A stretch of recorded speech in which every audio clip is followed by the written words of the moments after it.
comienzo la proyección. Entonces, ¿cómo se usan en el laboratorio? En realidad se usan para un montón de cosas. Por ejemplo, estudiar diferencias entre la longitud de los fragmentos de diferentes individuos, lo que se conoce como RFLP.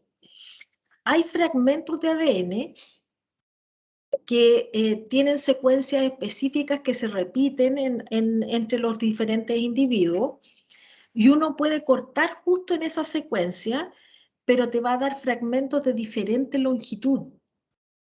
Entonces tú puedes ver las diferencias entre una persona y otra.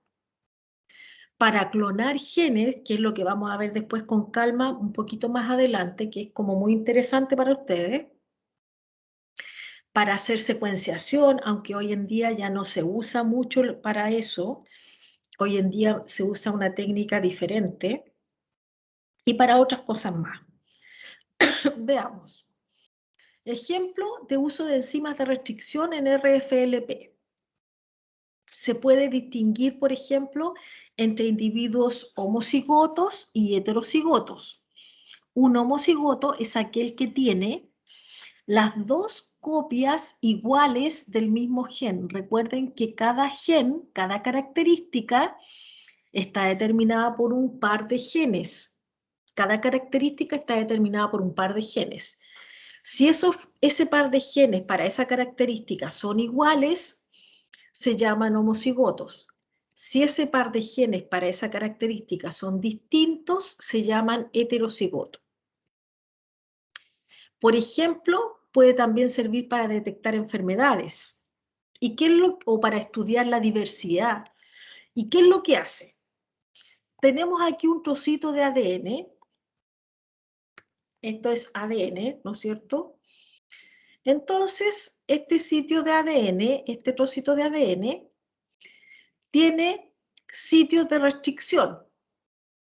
Por ejemplo, para esa enzima MSTL1, T1 parece que es, ¿ya? Y tiene esos sitios de restricción. ¿Qué quiere decir esto? Que ahí hay secuencias donde corta la enzima, ¿ya? Ahora, cuando hay una mutación que provoca una enfermedad, la mutación puede destruir uno de los sitios de restricción. Porque imagínense que la secuencia es A, T, C, G, ¿ya? Y en la mutada es A, G, T, C, G. Ese puro cambio de esa base por esta base nitrogenada ya no le permite a la enzima reconocerlo. Este no es reconocido, este sí.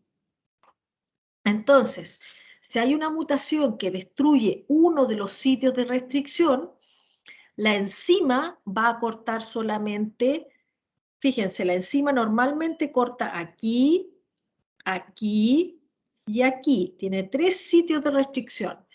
Y si hay una mutación, la enzima va a cortar aquí y aquí solamente. O sea, al medio no va a haber corte. Aquí vamos a obtener 1 y 2 trocitos. Aquí vamos a obtener solamente un trocito y más largo. ¿Ya? Después les voy a enseñar esta técnica que se llama electroforesis. Pero ¿qué pasa? Que yo voy a tener distintos pedacitos, ¿no es cierto? Entonces, en un tubito voy a tener estos dos pedacitos. En un tubito voy a tener estos dos pedacitos. Y en otro tubito voy a tener solo un pedacito. ¿Ya? Bueno, esta técnica que se llama electroforesis en gel permite separar estos pedacitos. Entonces, en este carril están las bandas que obtengo con el corte de esta enzima de restricción en una persona normal.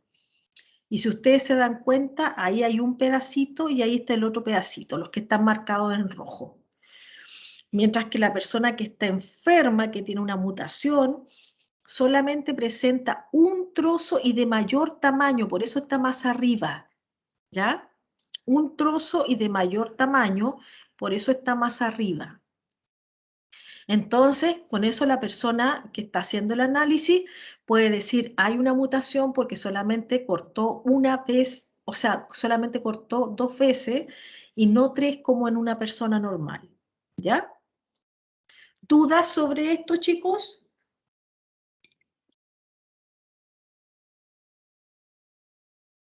Por favor, pregunten hasta que queden claros, porque como no lo han visto, En sí la restricción es a dónde corta, ¿o no? exactamente. Aquí lo que te dice son los sitios de restricción de esta enzima, MST1. Tiene 3 sitios de restricción, o sea, 3 sitios diana o 3 sitios de corte. ¿Ya? O sea que aquí hay una secuencia de corte, aquí hay una secuencia de corte y aquí hay una secuencia de corte. Y en este se introdujo una mutación, por lo tanto quedó esta secuencia de corte y esta secuencia de corte, pero la de al medio desapareció. ¿Alguna duda? No se queden con la duda, pregunten, aunque sea sencillo, pregunten.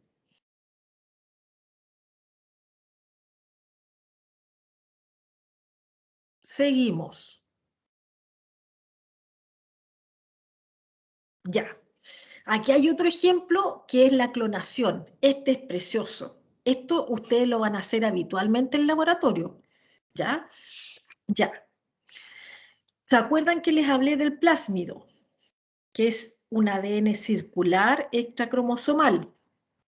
¿Ya? El plásmido es un ADN de bacteria que es extracromosomal, es como que si tuviera un ADN extra, ¿ya? Y aquí tenemos un ADN extranjero, por decirlo así, o sea, un ADN de otro organismo que no es bacteria, a eso se refiere, ¿ya? ADN de otro organismo, no del bacteriano, ¿ya? Ya. Entonces, el plásmido, el plásmido, los biólogos moleculares son tan capos que le insertan primero un gen de resistencia a antibiótico, ¿ya? O sea, lo cortan, cortan el gen de resistencia a antibiótico y lo ponen acá.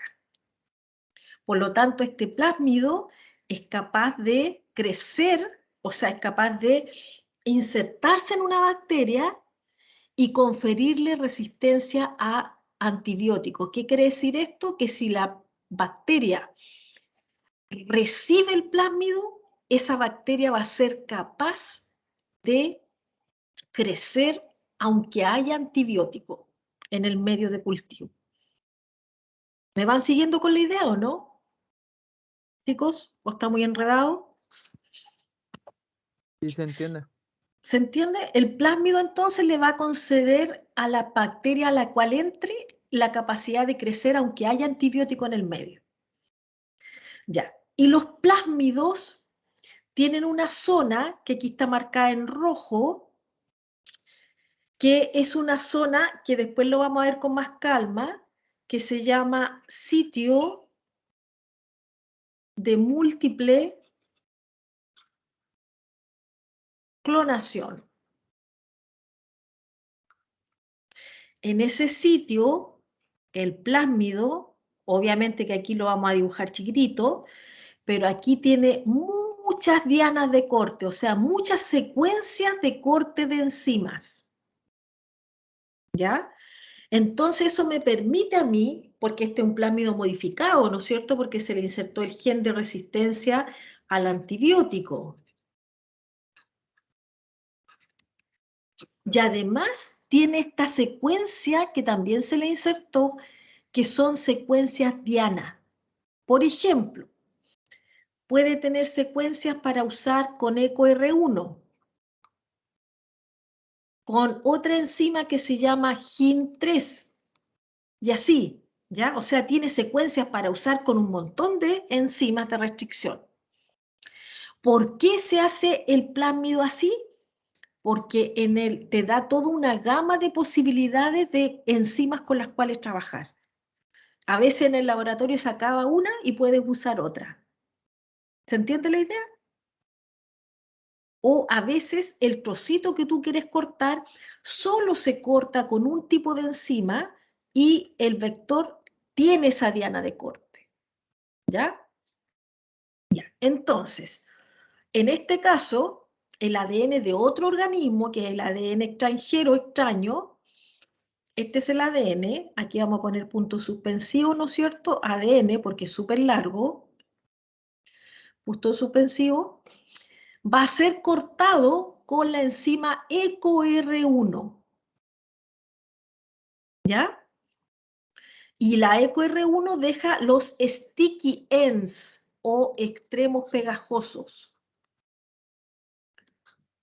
Extremos pegajosos son igual a los sticky ends. Extremos pegajosos, ¿ya? Y el plásmido lo cortamos con la misma enzima para que nos deje los mismos extremos pegajosos. ¿Se entiende? Corto el ADN con la enzima EcoR1 y corto el plásmido con la enzima EcoR1, de tal forma que tengo los mismos extremos pegajosos. Hasta ahí, ¿cómo vamos? ¿Se entiende? ¿Hay alguna duda hasta acá?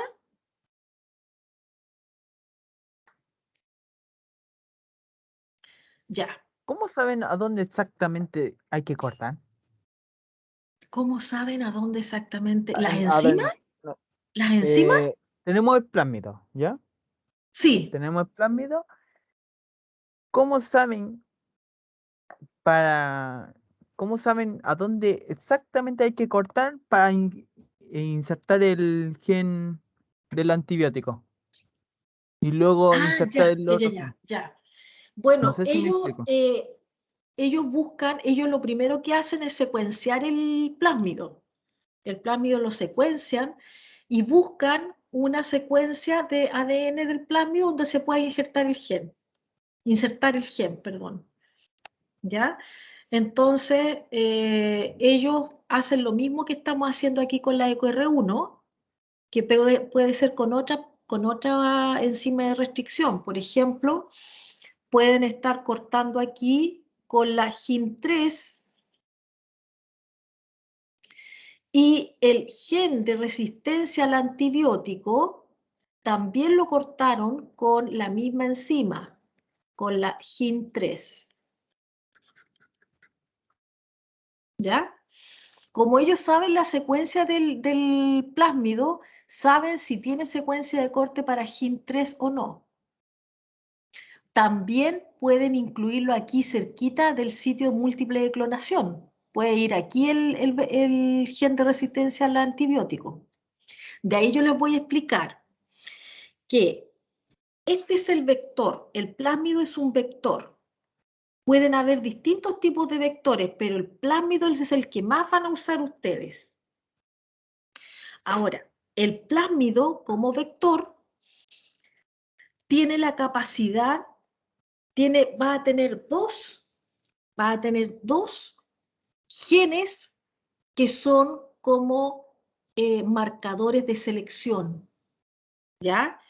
Uno va a ser el gen de resistencia al antibiótico, ¿ya? Y puede tener un segundo gen que es el que me va a permitir saber si se insertó o no mi ADN extraño, ¿ya? Repito la idea. El vector, que es un plásmido, tiene que tener dos genes de selección. El primero para determinar si hubo transformación o no. O sea, si se insertó un gen en el primero, si se insertó el gen en el vector, y segundo, si este ADN recombinante, que es el vector con el gen extraño, fue capaz de ingresar a una bacteria o no. ¿Ya?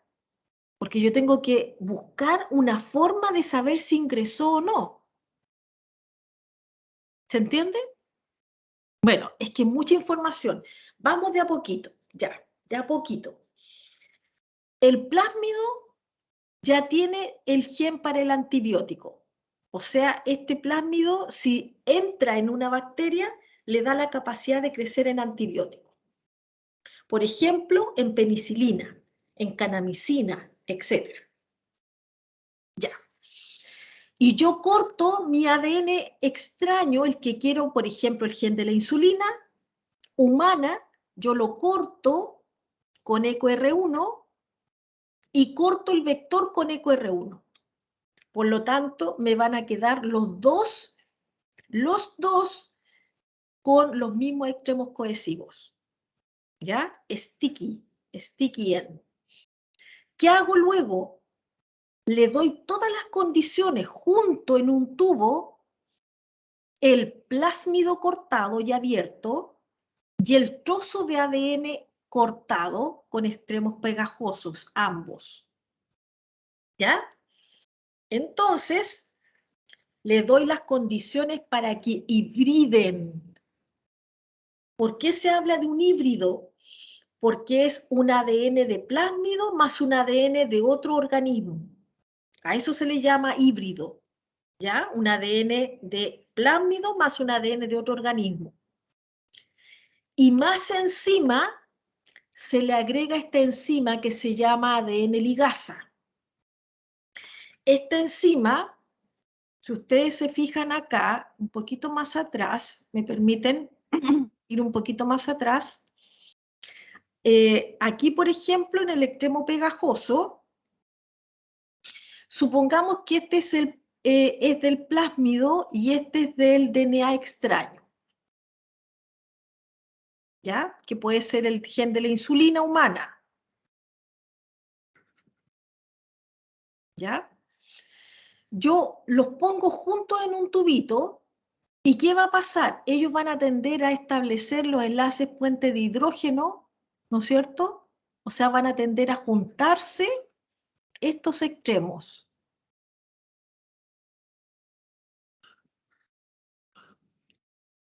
¿Correcto? Bueno, de ahí sigue para acá, de ahí sigue para acá y todo. Entonces tienden a juntarse estos extremos por los enlaces puente de hidrógeno. Felices, pero nos falta este enlace fosfodiéster. ¿Ya? Y ese enlace fosfodiéster lo hace la ADN ligasa. Entonces en el tubo yo pongo el ADN de mi vector cortado, abierto, que es mi plásmido, pongo el ADN que yo quiero insertar, cortado, y más encima le pongo la ADN ligasa.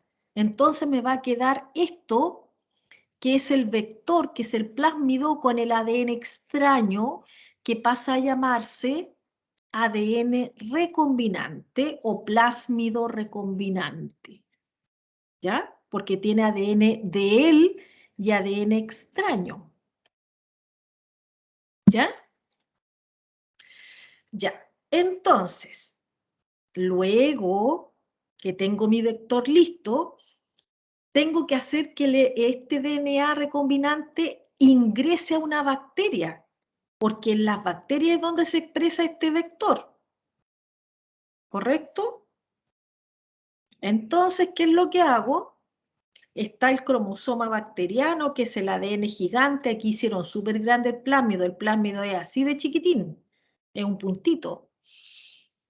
Entonces, el plásmido yo le doy todas las condiciones e ingresa a la bacteria. ¿Ya? Bueno, no a una, son varios plásmidos y varias bacterias. Luego que ingresó, yo lo dejo crecer las bacterias en lo que se llama cloning o clonación en un plásmido, que significa que yo voy a dejar que crezcan, se dupliquen y se dupliquen las bacterias con el plásmido. ¿Ya? Y todas son iguales, por eso se llaman clones. Para comprobar Si mi bacteria tiene el plásmido, yo la pongo a crecer en un medio con antibiótico. ¿Ya? Entonces, de todas las bacterias que crecieron aquí,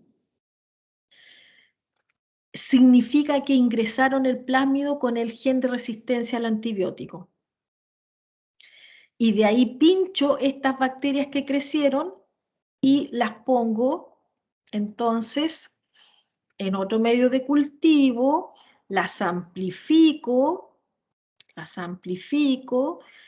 y puedo extraer la proteína que ellas produzcan, que sería, en este caso, en el ejemplo, sería insulina humana. ¿Ya? Vamos a insistir en esto, no se preocupen.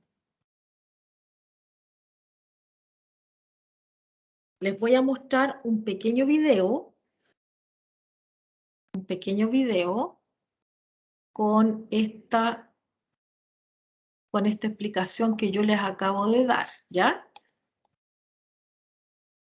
El video está en inglés, por lo tanto, lo voy a ir tratando de narrar porque yo no speak in English, ¿ya? Pero sí sé el proceso, entonces en ese sentido puedo explicarles el proceso, ¿ya? Entonces lo voy a reproducir sin sonido y voy a hablar yo sobre el video. ¿Me pueden ratificar que se vea el video? Dice Sí, se ve, profe. restriction, sí, gracias, se pasaron. Ya, en este tubito que está aquí, voy a marcarlo, este que está aquí, dice plásmido, ¿ya? Aquí yo tengo el plásmido abierto, lo corté con mi enzima de restricción. Y aquí yo tengo mi trocito de ADN que digerí con la misma enzima y que se pasa a llamar inserto porque lo voy a insertar en el plásmido. ¿Correcto? Plásmido y mi ADN extraño o inserto.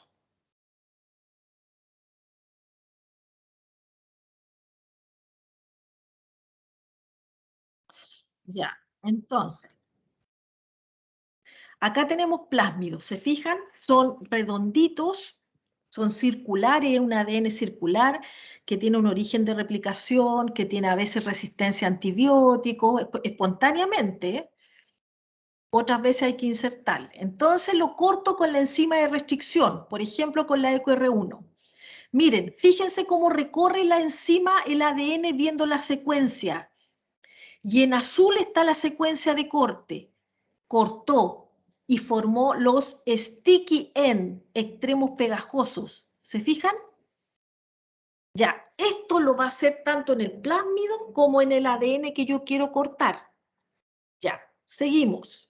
Ya tengo los sticky end y en el otro tubo también voy a hacer lo mismo. Voy a cortar, ¿se fijan? Y voy a generar los extremos pegajosos. Este que está aquí es mi plásmido y este que está acá es mi fragmento de ADN que quiero insertar en el plásmido. ¿Ya? Ahí tengo el plásmido abierto. Este es mi fragmento. Y aquí, ¿qué es lo que hago yo? Tengo mi plásmido cortado y abierto. Tengo mi fragmento de ADN, los meto los tres juntos, o sea, los dos junto con la enzima ADN ligasa en un tubo, en un tubito Eppendorf, de esos que aparecían al principio. ¿Ya? Los introduzco los tres y le doy las condiciones de temperatura adecuada para que se produzca la complementariedad de bases entre los extremos pegajosos y que la enzima ligasa genere el enlace fosfodiéster faltante. Seguimos.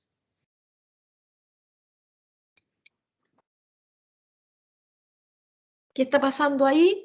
Complementariedad de base y la enzima ligasa está haciendo el enlace fosfodiéster.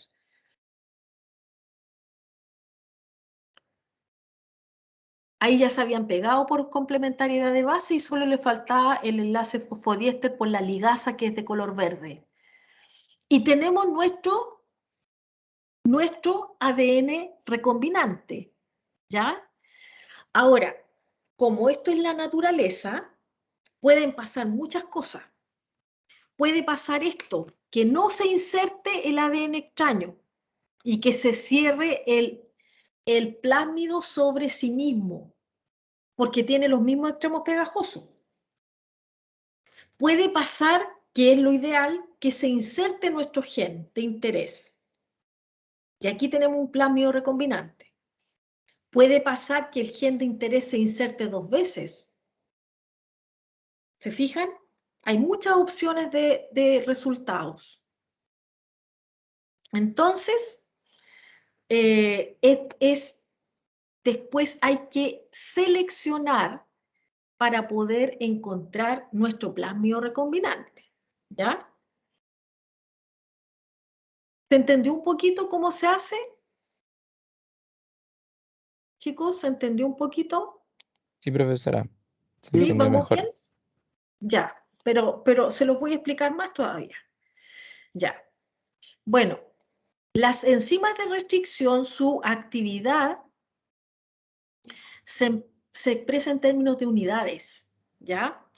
Una unidad es una cantidad de enzima que se unirá a todos los sitios específicos en un microgramo de ADN en una muestra que va a estar incubada 1 hora a 37 grados Celsius. Esto es teórico, ya les voy a explicar por qué. Ya, supongamos que yo tengo 275 nanogramos de ADN. Esto yo lo mido con una maquinita. ¿Se acuerdan que les dije que uno pone una gota de ADN y sabe qué concentración tiene? Y de HIN3 tengo 2500 unidades por ml. ¿Ya? Esto es un ejemplo. ¿Cuál es mi objetivo? Cortar 5 microgramos de ADN con 10 unidades de enzima. Más o menos esa es la proporción, ¿ya? O sea, 5 microgramos con 10 unidades de enzima. Entonces empiezo a hacer los cálculos. Recuerden, 275 era el ADN y 2500 las unidades.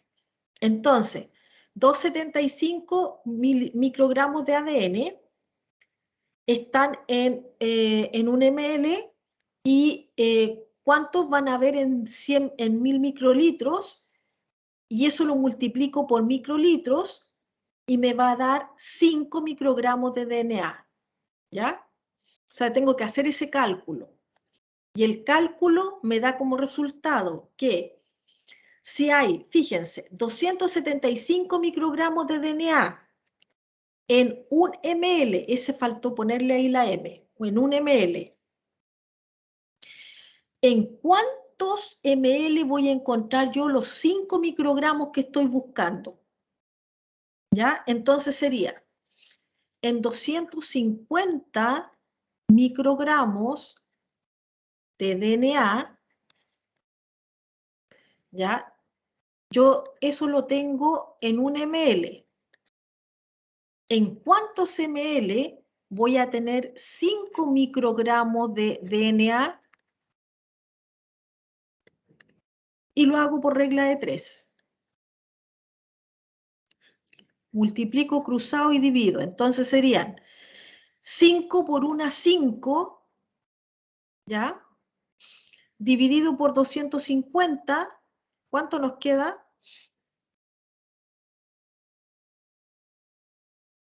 Ah, me olvidé una cosa. Estos son 1000 microlitros. Entonces nos queda 5000 microgramos, microlitro, partido por 250 microgramos. A ver, déjenme ver si estoy bien. 5000 porque son 5, o sea, un ml es 1000 microlitros. Y multiplicado por 5 me va a dar 5000 Entonces sería, déjenme multiplicar, 5.000 dividido por 250, a mí me da 20, no 18,2. ¿Ya? Me da 20 microlitros. Entonces, en 20 microlitros, yo voy a tener 5 microgramos de ADN. ¿Ya? ¿Se entendió cómo lo hice? Aquí se equivocaron en las unidades. ¿Se entendió, chicos, cómo lo hice o no? ¿O lo repito? Profe, sí se entendió. ¿Lo repito? No escuché. ¿Se entendió o lo repito? ¿Puede repetirlo una Sí, vez más, por favor? sí. Gracias. Voy a hacer una pizarra y vamos a entonces poner mejor bien grandes los números. Ya. Dice acá que en 275 microgramos de DNA están en 1 microlitro, ¿ya? Eso me dice el que tengo en 1 ml, tengo 275 microgramos, ¿ya? Y mi objetivo es cortar 5 microgramos con 10 unidades de enzima. Entonces yo tengo que llevar esto a una unidad común. Entonces, tengo 275 microgramos de ADN en 1 ml. 1 ml es igual a 1000 microlitros. ¿Ya? Esto después lo van a aprender ustedes cuando empiecen a trabajar en laboratorio. No se preocupen, ¿ya? Ya, entonces, ¿en cuántos microlitros yo voy a tener 5 microgramos de ADN? Y esto se resuelve por regla de 3. 5 por 1000 me va a dar 5 microgramos en microlitros. ¿Ya? Perdón, 5.000. Estoy súper clarita, ¿eh? ¿Se fijaron? 5.000. ¿Ya? 5.000 microgramos, microlitros. Y esto lo tengo que dividir por 275 microgramos de ADN. ¿Ya? Entonces me quedaría 5.000 dividido por 275 y me da los 18 que estaba en el ejercicio. Estaba correcto el ejercicio. Entonces me queda, borro los microgramos, 18 microlitros. En esos 18 microlitros van a haber 5 microgramos de ADN. ¿Sí? ¿Sí o no? Chicos, ¿se entiende o no? Ahora sí, profe. ¿Quedó más claro, más ordenadito? Ya, entonces, así yo obtengo cuántos microlitros de mi ADN tengo que usar. Si aquí me saliera una cantidad aberrante, ¿ya? Yo puedo diluir. Si me sale, por ejemplo, 0,1 microlitro, yo puedo diluir el ADN para poder sacar una cantidad mayor, porque tan poquito ADN puede significar mayor margen de error. ¿Ya? Si le saliera, por ejemplo, 0,1 microlitro, yo diluyo el ADN. A menos que tenga una micropipeta muy bien calibrada que les dé el 0,1. Pero es mucho mejor diluirlo y obtener más volumen manejable, porque 18 microlitros son manejables. Ustedes usan una micropipeta que se llama P20, ¿ya? Y que les da hasta 20 microlitros y marcan 18 y toman esos 18 microlitros. ¿Ya? Entonces, estos 18 microlitros contienen los 5 microgramos de ADN. Ahora, yo tengo mi solución, tengo una solución de enzima de 2500 unidades por ml, ¿ya? Y tengo que llegar a tener 10 unidades, ¿ya? Entonces, ¿qué es lo que hago? En 2500 unidades están en 1 ml. Lo primero que ellos hacen es llevar las 2500 unidades por ml a unidades por microlitro, ¿ya? Entonces, ¿qué es lo que hacen ellos? Toman las 2500 unidades y dicen, hay 2500 unidades de la enzima en 1000 microlitros, que es lo mismo que 1 ml. ¿Correcto? ¿Sí? ¿Me van siguiendo o no, chicos? Sí, profesora. Entonces, yo necesito, ¿cuántas unidades? Necesito 10 unidades de enzima. ¿En cuántos microlitros voy a encontrar eso? Y nuevamente tengo una regla de 3. Entonces me queda 10 por 1000 dividido por 2500. 10 por 1000 dividido por 2500. Eso me da 4 microlitros. ¿Ya? 4 microlitros. Entonces yo de la enzima tomo 4 microlitros. Y ahí van a haber 10 unidades de enzima. ¿Qué les parece hasta aquí? ¿Se entiende cómo se calcula la cantidad de enzima y la cantidad de ADN?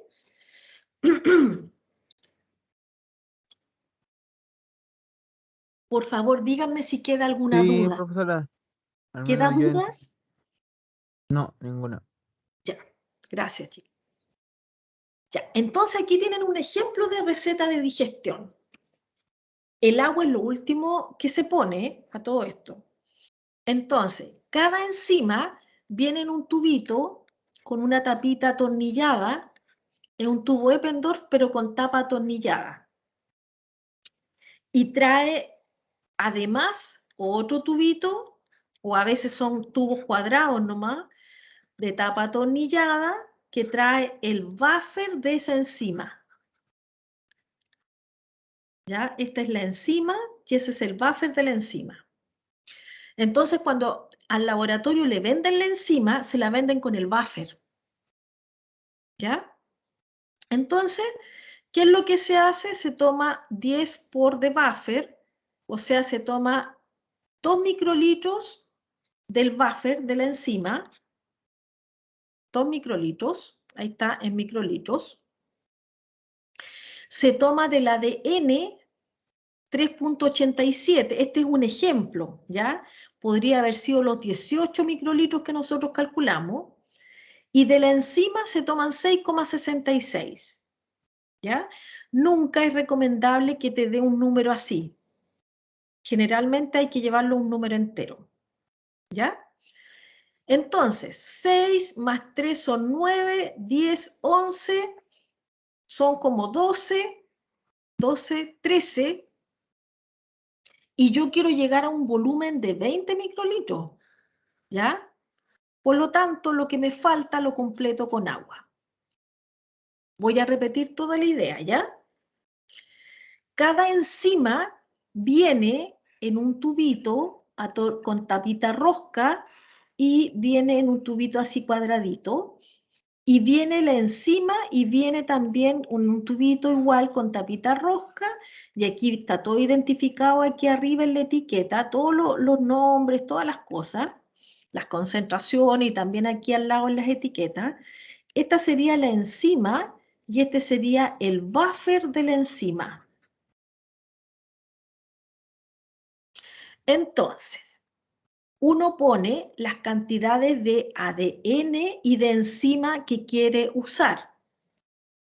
Pone el buffer, generalmente en los buffers se ocupa solo 2 microlitros.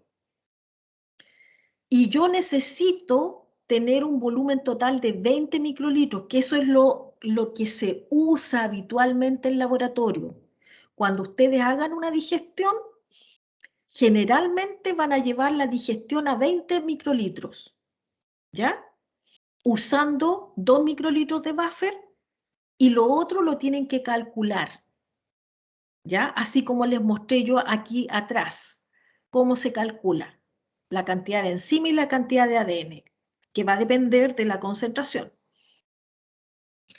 Y lo que me falta para llegar a 20 lo completo con agua. Y tengo mi volumen de 20 microlitros en un tubito Eppendorf, de esos que tienen tapita así. ¿Ya? ¿Y qué es lo que hago? Lo pongo a incubar a 37 grados desde 1 a 16 horas, depende de cuánto tiempo disponga yo para trabajar. ¿Ya? Lo que nosotros hacíamos muchas veces, por ejemplo, lo dejábamos 3 horas y se toma una alícuota, o sea, una pequeña cantidad, una alícuota, y se ve en un gel, y se ve si está o no está digerida. Ya les voy a enseñar lo que es el gel y cómo se trabaja, ¿ya? Y si está digerida, paramos la digestión, y si no está digerida, se continúa a 37 incubando. Hay enzimas que cortan súper rápido y hay otras que se demoran un poquito más.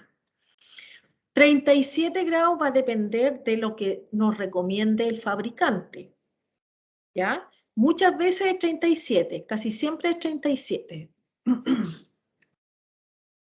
Ya, chicos, díganme si se entiende este ejemplo de receta.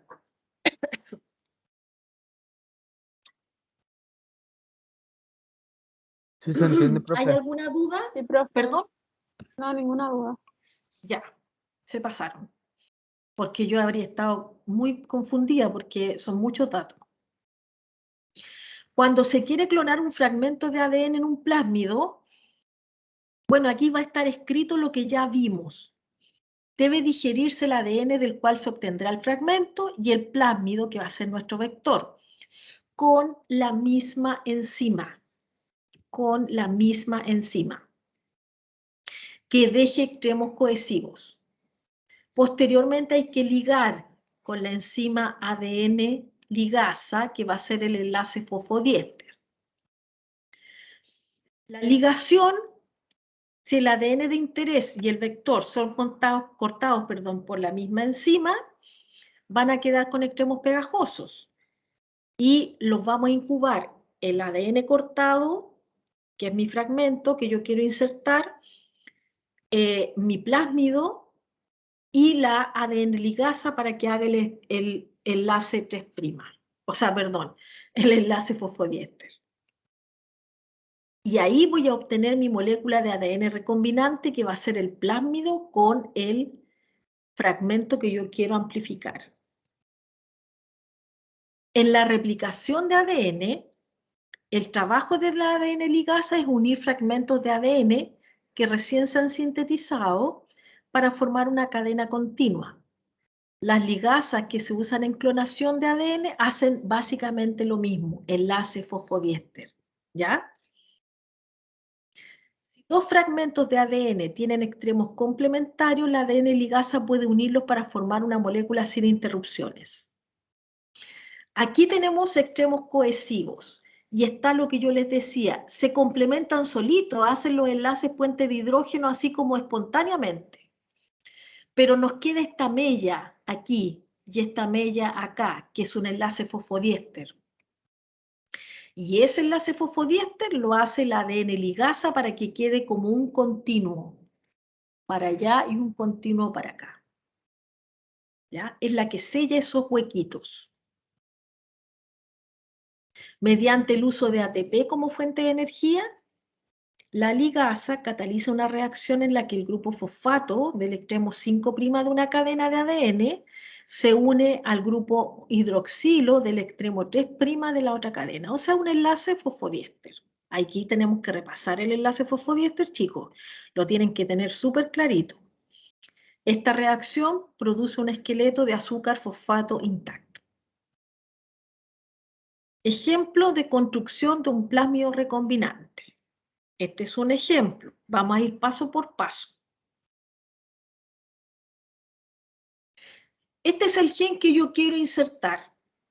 Es mi gen blanco. Es el que yo quiero insertar en el vector. Y este es mi plásmido, que es mi vector. ¿Ya? Entonces, corto con la EcoR1 y corto con la EcoR1. En ambos casos, ¿ya? En mi trozo de gen, o sea, esto para acá se continúa, es ADN, y esto para acá se continúa, es ADN, me va a cortar en dos partes, en un extremo aquí y en el otro extremo aquí para obtener el fragmento, ¿no es cierto? Mientras que en el plásmido solo me va a cortar una vez, porque yo necesito el extremo cohesivo. El objetivo es utilizar la enzima EcoR1 para insertar el gen en el plásmido, para ello si digiere, o sea, se corta por separado con EcoR1 el fragmento del gen y también el plásmido. Entonces, aquí tenemos el gen blanco cortado. Se fijan que ahí quedaron los extremos cohesivos, ahí y ahí quedaron los extremos cohesivos. Y mi plásmido también lo corté con la misma enzima y me quedó ahí y ahí el extremo cohesivo. ¿Ya? Este paso produce fragmentos con extremos cohesivos. A continuación, tomamos el fragmento del gen y el plásmido que ya está abierto, está lineal, porque este era redondito, pero ahora lo abrí, está lineal. Y los ponemos en un tubo junto con la ADN ligasa. Los extremos cohesivos de ambos fragmentos se van a aparear por complementariedad de bases, ¿no es cierto? Espontáneamente, por complementariedad de bases. Y la ligasa va a hacernos esta unión aquí en cada extremo, ¿no es cierto? Que es un enlace fosfodiéster. Una vez que los une la ligasa, los fragmentos se convierten en un solo fragmento de ADN sin interrupciones, o sea, es completo ahora. El gen blanco o inserto ya se ha insertado en el plásmido y se tiene un plásmido recombinante. Entonces, el plásmido recombinante es mi plásmido más el gen de interés, ¿ya? Que también puede ser llamado gen blanco, gen de interés. ¿Ya? Después va a ser el inserto, porque es lo que yo voy a insertar en el plásmido. En la digestión con enzimas de restricción y la ligación participan muchas moléculas de ADN, no una. En la reacción anterior podría ocurrir otros resultados, que no solamente podemos obtener esto. ¿Se acuerdan que lo mencionamos? Entonces, por ejemplo, el plásmido cortado podría volver a unirse, podría recircularizarse, cerrarse en su estado original sin incorporar ningún gen. Esa es una opción. Otra opción es que el gen podría entrar al plásmido, pero en dirección contraria. O sea, puesto que sus dos extremos son cohesivos, en vez de orientarse así, 5', 3', podría orientarse al revés. Y ahí no nos va a servir, ¿ya? Podría orientarse al revés. Entonces, fíjense, el gen entra hacia adelante, o sea, en dirección correcta, 5', 3'. El plásmido se cierra, que esa sería la otra opción. Y la otra opción es que el gen entre en dirección inversa. ¿Por qué este gen no se va a expresar y este sí? Porque ustedes tienen que recordar qué es lo que es un gen. Un gen tiene un promotor, ¿no es cierto? ¿Qué más tiene aquí al medio? una zona codificante y un terminador. Entonces, el promotor se lo va a aportar el plásmido. Y el promotor siempre va a estar aquí en el 5'. Y va a hacer que se exprese este gen que está aquí insertado. ¿Ya? Mientras que acá está el promotor, pero el gen está 5', 3'. Entonces no se va a expresar porque está 3' en el promotor. ¿Ya? Por favor, díganme si esto se entiende.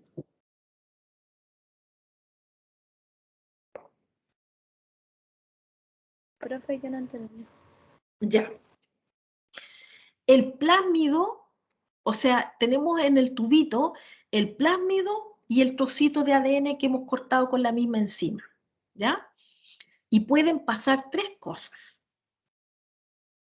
Puede pasar que el plásmido se una con mi trocito en forma correcta, o sea, 5', 3'. ¿Ya? Se fijan hacia adelante. Ahí está en forma correcta. ¿Y por qué esa es la forma correcta? Porque aquí va a estar el promotor que lo va a aportar el plásmido y va a hacer que se exprese este gen. ¿Ya? Porque un gen tiene que tener un promotor para expresarse. ¿Ya? Y también va a tener un terminador. También puede ocurrir que el plásmido simplemente se cierre, ¿ya? Porque como tiene extremos cohesivos, se cierre. Y por último, esta es la que es difícil de entender. El plásmido puede unirse con el fragmento, pero el fragmento puede ir al revés. Como tiene extremos cohesivos tanto en el 5' como el 3', podría unirse aquí, en vez del 5 podría unirse el 3'. Y acá el 5. Y el vector solamente puede expresar desde aquí hacia allá, porque aquí está el promotor, ¿ya? Entonces el promotor se va a encontrar con un extremo 3' y no se va a expresar. No se expresa el fragmento de ADN insertado. ¿Ya? Aquí tampoco, porque no hay ADN insertado, no hay ADN inserto, y aquí se va a expresar el gen.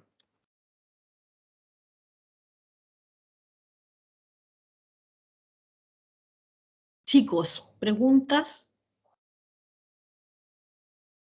Que les quede claro, así que pregunten, pregunten.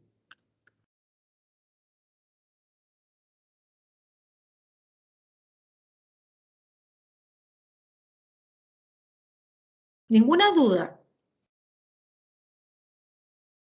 La digestión con enzimas de restricción y la ligación como esta se realiza con muchas copias de ADN del plásmido y del gen. Por lo tanto, vamos a encontrar estos tres tipos de plásmido.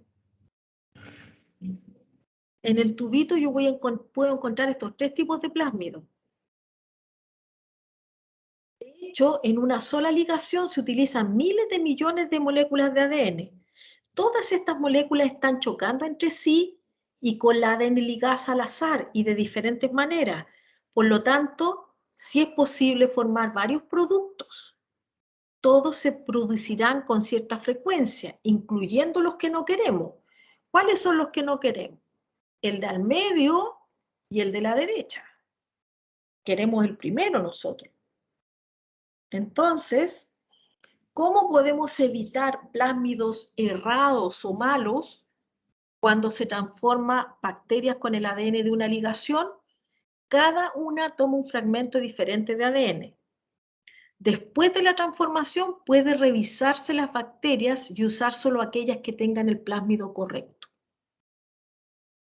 En muchos casos, el plásmido de las bacterias transformadas se analiza mediante otra digestión, con enzimas de restricción para ver si tiene el inserto ya en la orientación correcta, o bien también se puede hacer crecer en el antibiótico, de hecho se hace crecer en el antibiótico y se hace que el plasmio tenga un segundo gen de marcador de selección. Entonces, cuando ustedes ponen a crecer, fíjense en este resultado. ¿Quién va a crecer en antibiótico? Los 3 plásmidos, porque el gen de la ampicilina está por acá, de resistencia a la ampicilina, o está ahí, ¿ya? No está en la zona de inserción. Entonces los 3 van a crecer.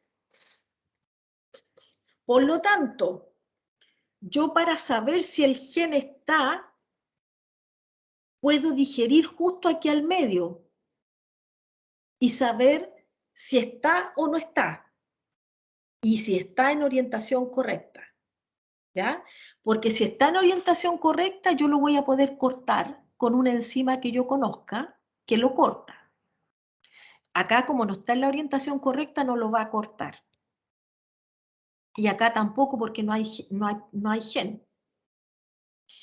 Y la otra forma que puedo hacerlo es con un segundo gen de selección que me implique que al insertarse el gen en forma correcta, la bacteria adquiera alguna condición especial.